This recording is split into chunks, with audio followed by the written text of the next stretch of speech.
이런 행동들이 좀 이해가 안 된다는 게 있어요.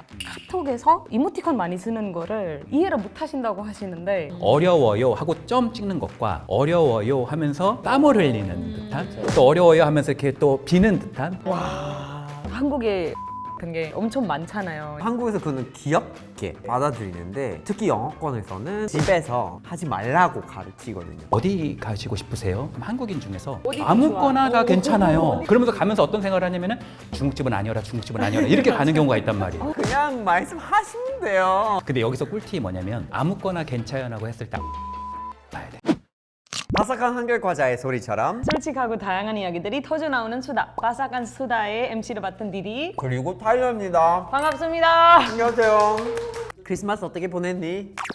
저 지금 여러분 보고 계실 때 저 인도에 있겠네요. 엄청 행복한 시간 보내고 있을 거예요. 오늘은 근데 주제가 굉장히 재밌는 주제예요. 흥미롭죠. 우리가 모르는 다양한 한국인의 말투라던가 이런 이야기를 할 건데 전문가를 모셔보기로 했죠. 네, 나와주세요. 안녕하세요. 소개 부탁드려도 될까요? AI를 압도하는 4명 경쟁력의 저자 이헌주입니다. 많은 사람들을 상담하고 있기도 합니다. 오늘은 우리가 소셜미디어를 통해서 많은 코멘트에서 나왔던 조합을 하나 가져왔어요. 오랑 타일러님이 이렇게 한글 모양인 한글 과자를 만들고 있는데 우유랑 저희 마늘맛 과자가 맛있다고. 초코 맛이 아닌 마늘 맛. 그래서 그 조합을 한번 교수님이랑 먹어볼까 하는데요. 한번 과자 먼저 드셔보실래요? 이게 마늘 맛이에요? 네. 우유 먹어도 되는 거예요? 네. 이게 마늘빵이랑 비슷하니까 왠지 우유랑 맛있다고. 그래서 우리도 처음이에요. 근데 나쁘지는 않은데? 의외인데? 약간 마늘이랑 치즈랑 버터랑 이런 거 잘 맞잖아요. 마늘이 은근히 유제품이랑 잘 맞는 게 있나 봐요. 마늘 향이 그렇게 세지 않으면서 우유랑 먹으니까 겉바속촉? 네, 그 맛이 납니다. 집에서 한번 다시 시도해 보실 것 같아요. 네. 그래서 다시 돌아오면 외국인들을 보니까 이런 행동들이 좀 이해가 안 된다는 게 있어요. 카톡에서 이모티콘 많이 쓰는 거를 이해를 못 하신다고 하시는데 한국 사람들이 왜 그런 이모티콘 같은 거 많이 쓸까요? 사실 그런 부분을 보려면 대한민국이 가지고 있는 약간 심리학적인 지점으로 우리가 한번 살펴볼 필요가 있다고 생각해요. 이게 대한민국 사회가 지금은 조금은 바뀔 수 있겠지만 기본적으로 대한민국은 약간 집단주의적 문화가 좀 강한 나라입니다. 집단주의 문화가 강하다는 건 좀 관계 중심의 문화라는 거죠. 네, 그렇죠. 예를 들자면 영어로 my husband라고 하면 그걸 우리나라 말로 번역하면 뭐가 될까요? 우리 남편. 그러니까 우리 남편이 되잖아요. 근데 사실 이전 세대는 우리 남편이라고도 안 하고 우리 애 아빠 이게 쓰리 쿠션으로 가는 상당히 관계 중심 속에서 우리의 어떤 정체성을 찾으려는 것들이 되게 많죠. 우리라는 단어가 되게 많아요. 우리 차, 우리 집 이게 공유제가 아니고 같이 삶을 사는 게 아닌데도 불구하고 그런 언어들이 많이 숨겨져 있다는 거죠. 우리나라가 가지고 있는 우리라는 문화가 그만큼 우리나라가 얼만큼 관계 중심적이고 집단주의적 문화가 강한지를 좀 볼 수 있다는 거예요. 그러니까 의사소통 자체가 내가 하려는 말을 정확하고 효율적으로 전달하려는 것도 있지만 대한민국에서는 거기에 모종의 어떤 여러 정서적인 맥락들이 함께 숨겨져 있는 경우가 많습니다. 예를 들자면 저는 충청도에서 살았거든요. 충청도가 이런 맥락이 좀 더 셉니다. 저희 아버지의 지인이 저희 집에 놀러 오신 거예요. 저희 집에 이제 식사를 하고 있었어요. 근데 그분이 오시자마자 일로 와서 좀 드시오? 이렇게 표현을 한 거예요. 그러면 이제 배고프시면 드시면 되고 진짜 배부르면 안 드시면 되잖아요. 근데 그분이 뭐라고 그러시면 먹었시오? 이렇게 표현을 했단 말이에요. 아유 와서 드시오. 일로 와서 앉아 드시오. 이러면서 이분은 억지로 거의 앉으시고서 그러니까 아유 그러면 한 입만 뭐 먹어볼까요? 하면서 드시는 거예요. 제가 어린 시절 때 그거 보면서 아니 배부르시다는데 왜 굳이 드시게 할까? 그래서 제가 어머니한테 여쭤봤거든요. 왜 그런 건지 저희 어머니가 저한테 말씀하신 게 있어요. 말을 보지 말고 전체적인 분위기를 보래요. 이게 진짜 먹고 싶은 건지 아닌지는 그 분위기를 보면서 파악해야 된다고 이야기를 하시는 거예요. 눈치를 보라는 거죠. 네, 눈치를 보라는 거죠. 그러니까 굉장히 돌려서 말하는 게 대한민국에는 기본적으로 조금 탑재가 되어 있다. 언어를 얘기할 때 우리가 직접 만나서 얘기하면 그 맥락을 전달할 수가 있잖아요. 알겠어요 라고 하면서도 그 맥락을 전달하고 아 지금 좀 어려운데 이게 표정으로 좀 드러나는데 이 채팅창에서는 그게 잘 보이지 않잖아요. 한국 사람에서는 그 뉘앙스와 분위기를 이 채팅창에다가도 담으려고 하는 그런 기지가 있다는 거죠. 어려워요 하고 점 찍는 것과 어려워요 하면서 땀을 흘리는 듯한 또 어려워요 하면서 이렇게 또 비는 듯한 이런 부분들은 어떤 면에서는 딱딱한 생각하지 않고 내가 이 어려워요를 얼마나 힘들게 얘기했는지 되게 미안하다라는 건지를 더 잘 표현하려고 하는 그런 경향성이 있다는 겁니다. 근데 가끔은 본인의 감정을 좀 더 알리기 위해서 쓸 수도 있지만 반대로 감정을 숨기기 맞아요. 위해서도 쓸 수 있는 거잖아요. 행복하지 않은 건데 이모티콘으로서 행복한 것처럼 보낼 수도 있고 왜냐면 표정을 볼 수는 없으니까. 네. 근데 사실 그건 너무 피곤해요. 저는 그게 너무 피곤해서 못 하겠어요. 카톡에서 좀 어려운 게 일하는 사이에서 쓸 수 있는 이모티콘과 아. 친구 사이에 쓸 수 있는 이모티콘들이 또 다르기 때문에 다르게 관리해야 돼요. 아, 그렇죠. 그렇죠. 응, 아니야, 가고 있어, 가고 있어요, 부탁드립니다. 이런 거 다 있으니까. 와, 걔 신기한 세상이다. 한국의 애교 같은 게 엄청 많잖아요. 인도에 그런 게 없거든. 애교를 많이 부리는 친구들이 약간 좀 짜증나요. 오빠, 탁살나요. 싫어. 이게 약간 많은 문화권에서는 애교가 나이 값 좀 뭔가 못하는 미성숙한 행동처럼 보인다는 거죠. 집에서 하지 말라고 가르치거든요. 너는 이제 다 큰 사람이다 그러지 마라 하고 이런 걸 되게 세게 가르치는데 집안에서 문화마다 다르니까 한국말의 맥락에서는 다른데 갑자기 영어권에 가가지고 can you please buy me some coffee?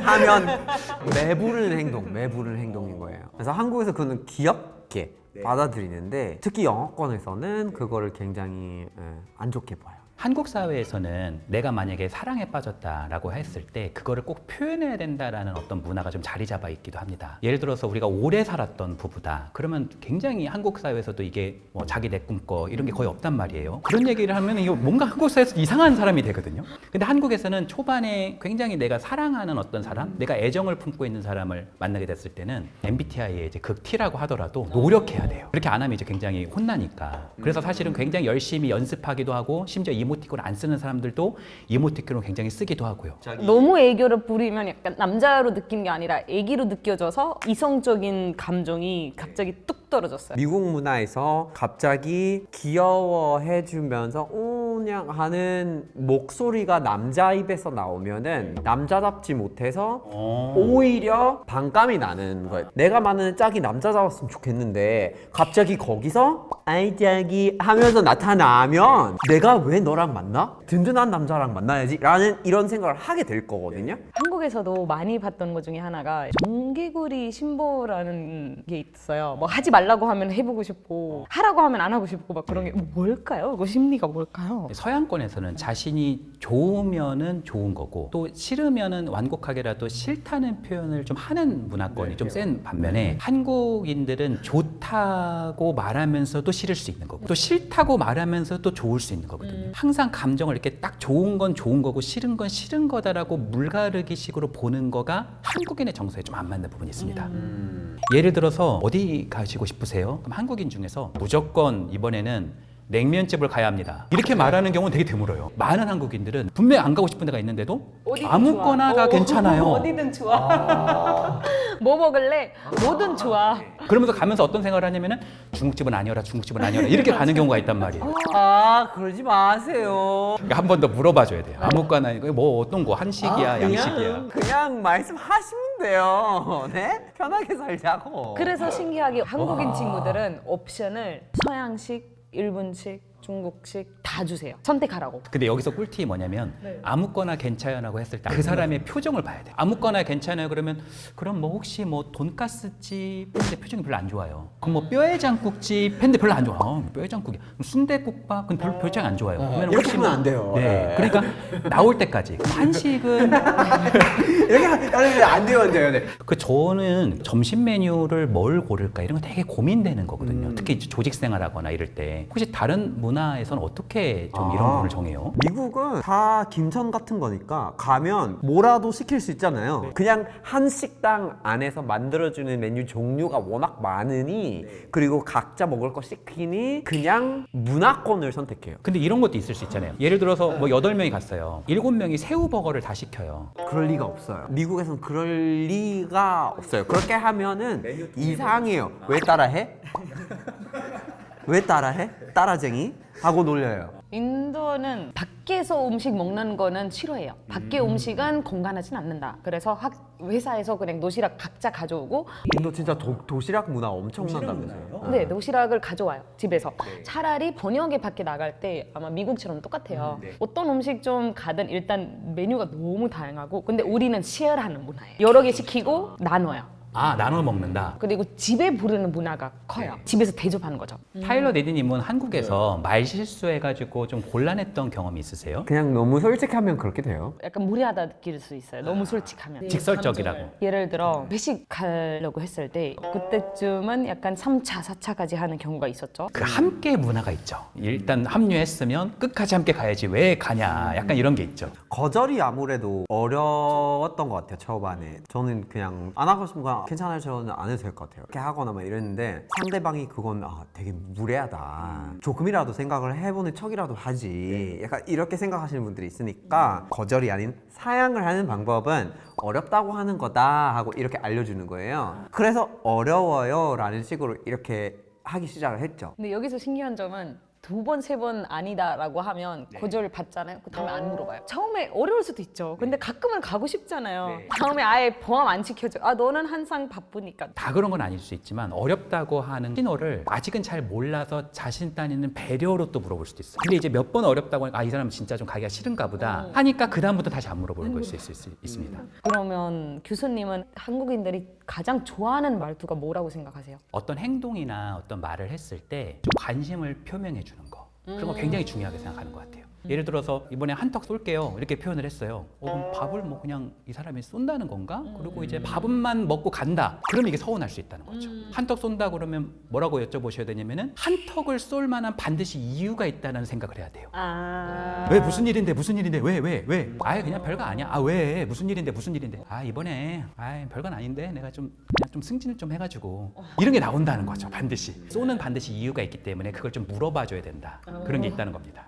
재밌다. 조금 이제 듣고 싶은 말 중에 뭐가 있냐면 우리나라 애니메이션 같은 거 보면 약간 감정이 억압되어 있거나 아니면 감정을 숨기는 듯한 그런 애니메이션들이 되게 많아요. 한국에서 굉장히 유명했던 달려라니 같은 걸 보면은 난 있잖아 엄마가 세상에서 제일 좋아 뭔가 좀 슬프잖아요. 대한민국에 굉장히 유명한 그 아기 공룡 둘리라고 하는 둘리는 알죠. 둘리를 알아요. 둘리가 엄마를 만나는 회차가 있어요. 전 몰랐는데 그래서 저 넋놓고 보고 있다가 그 장면이 너무 슬퍼가지고 폭풍 눈물을 흘리면서 무슨 생각이 들었냐면 이거는 무슨 연소자 관람불 가야 되는 거 아닌가?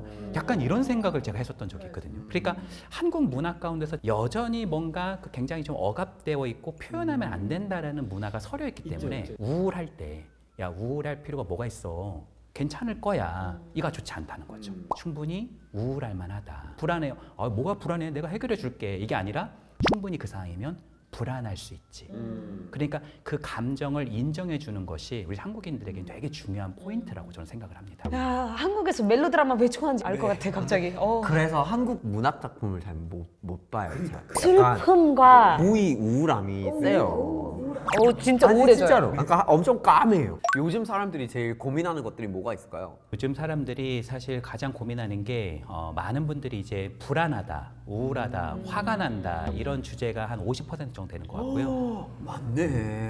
그리고 나머지 50%가 더 놀라운데 의외로 내 자신을 잃어버린 것 같다. 왜 그럴까? 그거 더 심각한 것 같은데요? 뭐 내가 좋아하는 거를 찾고 싶다. 이런 주제가 약간 50% 정도 해당됩니다. 왜 그럴까요? 그래서 어떻게 해야 될까요? 좋아하는 거 어떻게 찾을 수 있을까요? 나를 이해하고 싶다라는 말이 내 이름을 모른다 혹은 내 역할을 모른다 이런 기억상실증에 대한 얘기가 아니거든요. 어떤 면에서는 내 욕구, 내가 정말 중요하게 생각하는 어떤 열망 이런 부분들이 상당히 좀 억압되어 있다라는 거를 좀 보여주는 동시에 또 어떤 면에서는 대한민국의 많은 특히 젊은 세대 분들이 자신이 정말 좋아하는 것을 찾으려고 하는 그런 경향성이 상당히 높아졌다 이렇게 해석할 수도 있다 이렇게 보여집니다. 그러면 어린 친구들이 더 그런 질문들이 많이 하신다는 거네요. 네, 현저히 높습니다. 근데 그게 그러면은 은근히 약간 세대 차이로 돌아오질 않나요? 젊은 세대들은 뭔가 나 자시려 난 뭐 어떤 거 좋아하지 하고 막 이런 거 더 중요시한데 그런 거에 대해서 부모님이랑 얘기하면 안 통하는 거 아니에요?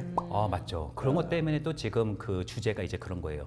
부모 세대에서는 어떤 것을 해라라고 이제 하는데 자기는 그거 말고 제가 원하는 걸 좀 찾고 싶어요라고 하는 것들이 지금 부딪히고 있는 그런 부분도 상당하다고 말씀드리고 그러면 그걸 어떻게 풀어내라 그래요? 문제는 이건 것 같아요. 자기가 좋아하는 게 확실하게 있으면 그거 갖고 대항을 해본다든지 아니면 뭐 타협을 해본다든지 뭐 이럴 수 있잖아요. 근데 이제 가장 큰 문제가 뭐냐면 그건 아니에요. 나는 그 전공이 안 맞아요. 뭐 저는 그렇게 살고 싶지 않아요.